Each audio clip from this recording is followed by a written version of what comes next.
Hi everybody, this is the baseball head, the amazing, spectacular, terrific, the great one, the people's champion. Your host, welcome back to the baseball head 2. Yes, the baseball head 2. And hit that subscribe button and hopefully you like this video. So I've been away, too many videos. Hopefully we'll get to do some more work here over the next couple of weeks. But we got 10 breakout candidates. This is from MLB.com. We'll analyze this a little bit. And these are players you need to keep an eye on. Do the major leagues. And it's the headline. Keep an eye out for these 10 breakout candidates in 2025. Yes. Number 1 on that list, Jonathan Arenado, first baseman with the Rays. Aranda capitalized on the chance to start regularly for Tampa Bay in the final month of the 2024 season, recording 5 homers with an .836 OPS and a .136 WRC+, after the calendar flipped to September. His underlying metrics backed up the strong production.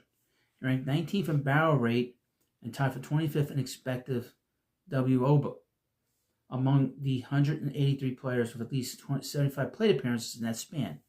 A left-handed hitter, the 26-year-old Aranda could serve as the Rays' go-to designated hitter against right-handed pitching in 2025. Next up, number 2, Joey Bart, catcher with the Pirates. Selected second overall by the Giants in the 2018 MLB draft, Bart was expected to be the heir to franchise icon Buster Posey behind the plate in San Francisco. However, he had trouble carving out a consistent role with the Giants over parts of 4 seasons with the team, struggling on offense and failing to distinguish himself as a defender. His tenure with the Giants came to an unceremoniously end last April when the club traded him to the Pirates. 2023 8th-round draft pick Austin Strickland.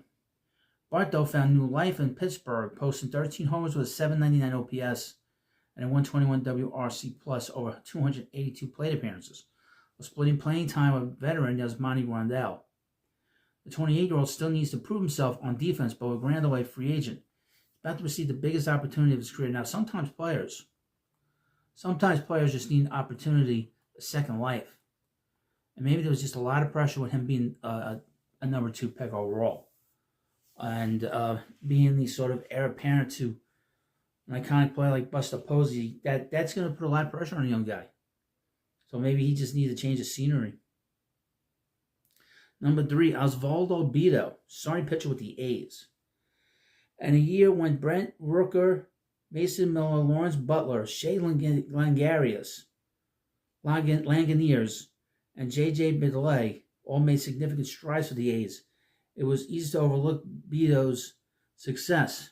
Non-tendered by the Pirates on the heels of a 5.86 ERA as a rookie in 2023. The righty opened 2024 in the minors and didn't become a full-time member of the A's rotation until late July. However, he put together an outstanding stretch from July 23rd through September 2nd, recording 3.56 ERA with 3.14 walks per 9 inning. Strikeouts per walk ratio over 43 innings, spanning 8 starts. Among pitchers who faced at least 150 batters in that time, Bido ranked 6th in XBA and 7th in XWOBA, allowed further underscoring his effectiveness. The 29-year-old doesn't currently have a guaranteed rotation spot after the A's signed Luis Severino as a free agent and traded for Jeffrey Springs, but his 2024 performance suggests he deserves another look as a starter. He always put him in the bullpen. Next up, Cody Bradford, starting pitcher of the Rangers. With Jacob deGrom, Max Scherzer, and Tyler Mahle all sidelined to start the season, Bradford opened 2024 and the Rangers' rotation got off to a hot start before suffering an injury of his own, a low back strain that kept him out more than 3 months. Wow. Despite the lengthy absence, he picked up where he left off upon rejoining the Texas Rangers staff in August.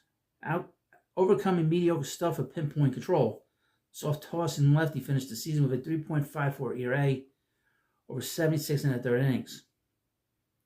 Given the history injuries of the Rangers' other starting options, Bradford could prove to be a key arm for Texas in 25, even if he doesn't open the season with the starting job. Now, I would mention about the Rangers, I need to have a bounce back year.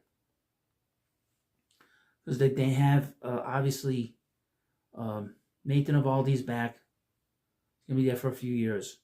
Jacob deGrom is healthy, you would hope. I think they just had sort of a, they kind of got drunk on their laurels, a little too happy that they won in 2023. That happens with some teams. They certainly can hit. They certainly have good players. They have a great farm system. So there's no reason for them not to be. They'd probably be the big dog in that division. I think that they will be fighting hard with the Astros this year. I don't know what's going on with the Mariners, but the Astros and the Rangers are going to be fighting pretty hard for that division. Next up, Ivan Herrera, catcher with the Cardinals.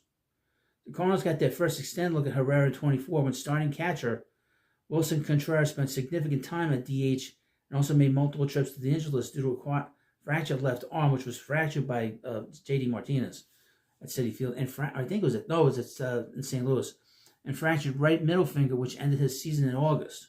Herrera not only recorded an impressive 301, but also had the best XWOBA among primary catchers with at least 250 plate appearances, flashing the offensive skill set that helped him earn St. Louis Minor League Player of the Year award the previous season. Contreras is moving to first base full-time in 2025, clearing the way for the 24-year-old to take over as the Cardinals' primary backstop. I don't think they'll be saying, Wilson, come back. I don't think they'll be doing that this time. Because when they brought him in, a couple of years ago, they moved him into the outfield and they realized it was a mistake.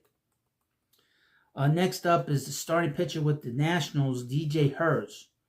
The Nationals' promising young core is notably skewed toward position players, but Hurts could help balance the scales a bit if he's able to build on his solid rookie season. Although his ERA was below average at 97, ERA plus was below average at 97, some of his other performance indicators were far stronger.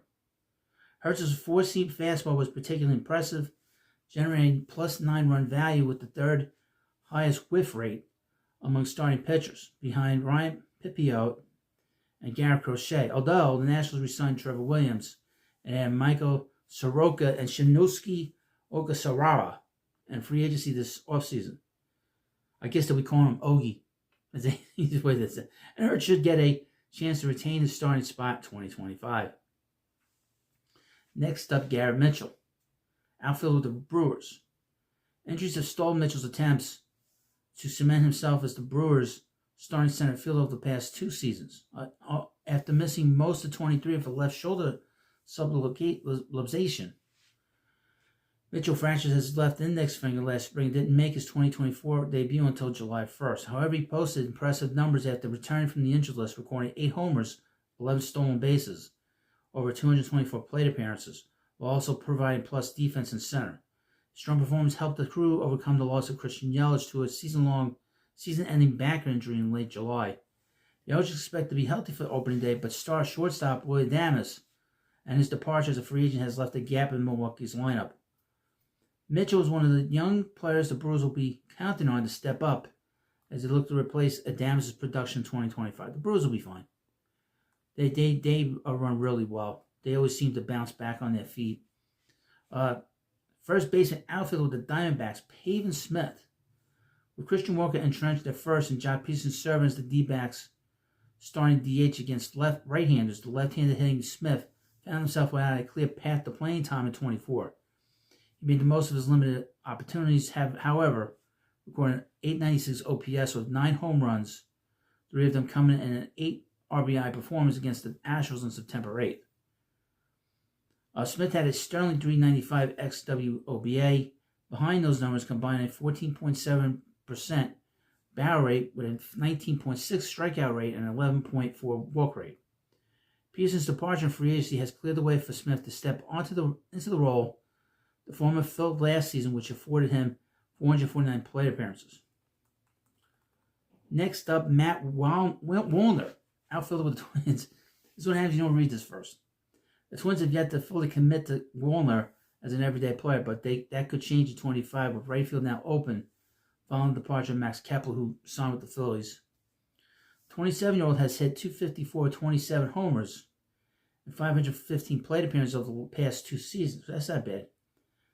Despite striking out 34% of the time in that span, Walden's extreme swing and miss tendencies are an ongoing concern. There's no denying his immense power potential. After all, Walden was one of only 17 players to hit a ball 116 miles per hour. Wow.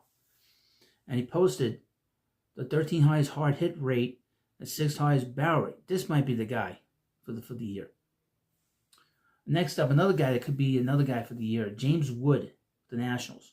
A highly talented prospect who peaked at number 3 overall on MLB Pipeline's list of top 100 prior to his MLB debut. Would largely lived up to the hype as a rookie, even though it took some time for him to find his footing. Okay? Still just 22 years old. The sky's the limit for Wood in 2025. Interesting. So those are the 10 players MLB.com is predicting they're going to have breakouts. Who do you think is going to be a breakout? I don't know. I would say with the Mets, a guy you can kind of keep an eye on, obviously, is Luis Angel Acuna. And to a lesser extent, Brett Beatty. Will Brett Beatty find that bat speed? That's the trick. Well, you let me know what you think about that. And, of course, please subscribe to the Baseball Hut 2. Yes, the Baseball Hut 2. And I'll see you later.